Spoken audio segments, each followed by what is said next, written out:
you open it up, kind of, and look every day, and you grow through your experiences. You learn to apply the principles that God gives us in the Word, and you apply them, and then you grow through them. It's all there, though. It's all when you're saved. You're no more saved. Sometimes we think that I've been saved for 5 years, that I'm more saved.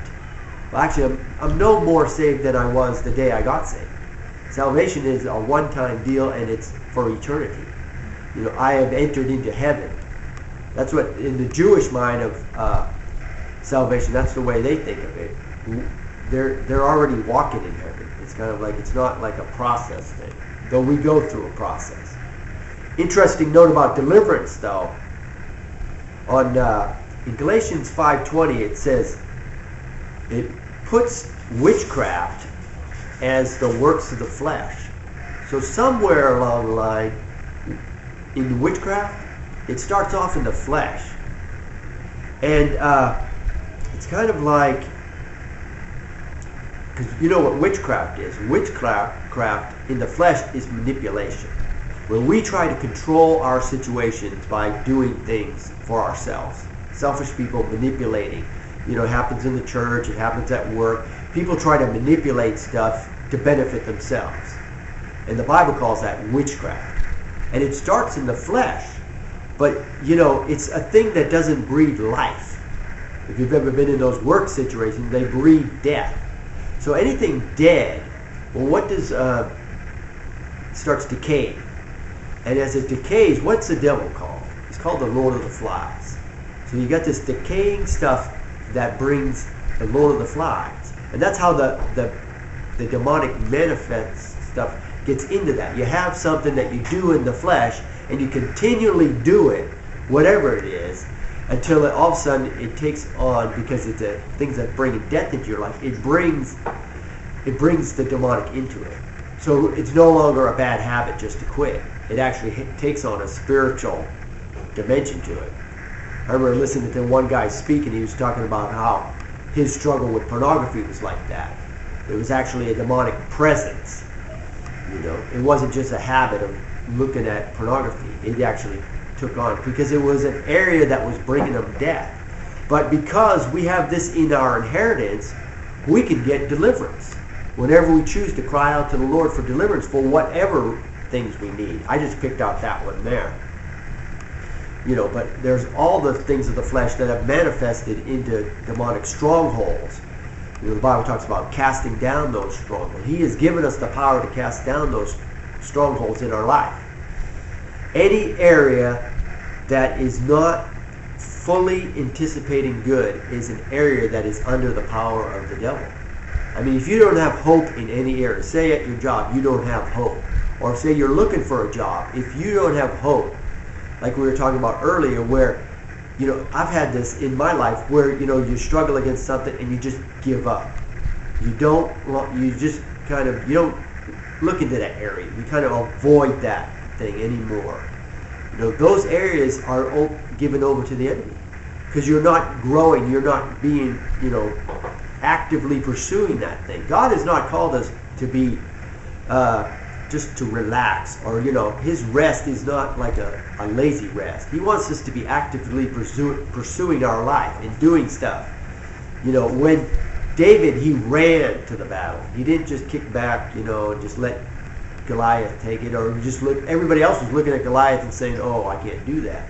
They were all kind of avoiding the problem. Think of that. The whole nation was avoiding this giant man standing, insulting them. And they were all like, "Don't look over there. Is he still there? Yeah, don't look over there." David's like, "What about that guy over there? We're avoiding him." And isn't that just like us? We have all these big problems. Yes, the mortgages do. Wow, we just won't answer the phone. We won't, we throw all the bills in this pile, we won't look at them. As if that's solving the problem, it's going to go away. Yeah, I know. But if we're joyfully anticipating good, then the bills are like, I'm going to have that money for that. Yeah. I'm going to call that person, and I'm going to get connected. If there's somebody I need to talk to solve this problem, I'm going to talk to them. I mean, and it's an attitude. I remember my mom was talking about my uncle, the oldest. She had 10 kids in her family. And in the Irish family, the oldest gets everything. In fact, they're all bald, all the brothers, four brothers. The oldest has a full head of hair. Yeah, full head of red hair. I mean, all the rest of them are bald. So that, they kind of joke because in the Irish family, the oldest son gets everything. You know? But he was like in business, and he's just one of these people. I've never really met him. I don't remember meeting him. But, you know, they had to visit somebody in the hospital. And Robert just, you know, he went to talk to whoever he had to talk to get to see his relative. You know, I think it was back in the day when, you know, that you couldn't just go visit somebody. Like I remember going to visit my dad in the hospital, and it was like I couldn't visit him. I could come to the hospital, but they weren't adults. Only adults could go. Or, you know, there was kind of some of that thing, but my uncle wasn't. It's like, well, you know, do you have a supervisor? Those type of people, you know. If they're not getting a solution, well, let's find somebody bigger, you know. And that's kind of the attitude that God wants us to have. He doesn't want us to back down on stuff. And I don't mean with people. We don't need to be obnoxious and rude, you know. But we don't need to accept the things in our life that we've been accepting. And my second story, well, on my last trip home, I went up to visit my friend Harry, who was a Marine or an ex-Marine. Actually, went from the Marines to the Rangers. You know, so he's a real gun-ho guy. He's a macho guy, and he was kind of a surrogate father for me and my brother. You know, we'd go over his house and stuff. He's a good example, good Christian man.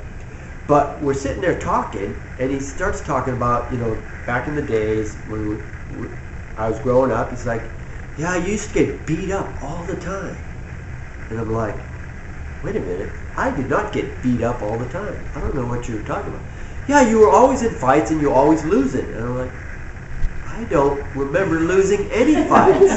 I don't know where do you get this stuff from, you know? When did you see me fight and lose? Oh yeah, you were always fighting. You were fighting this one. Yeah, I was always fighting them. But I wasn't losing the fight. And I'm like, this is crazy.